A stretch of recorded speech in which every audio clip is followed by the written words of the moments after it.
This is my LCD Insignia TV, 37 inches. And this, right next to it, is my Macintosh Performa 550.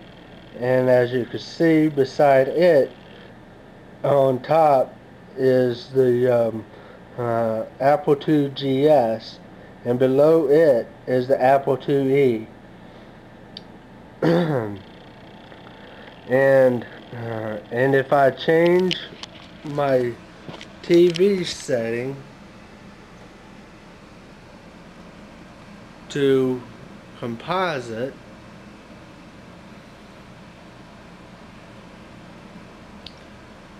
hold it, which one is it?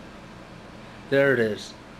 That is my Apple IIe displaying on my LCD television at 40 characters, 40 line, yeah, 40 columns,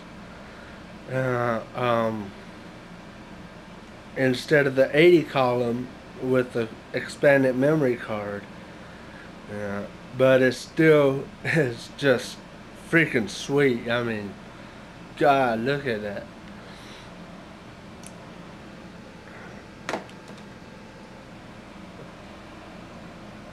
Now,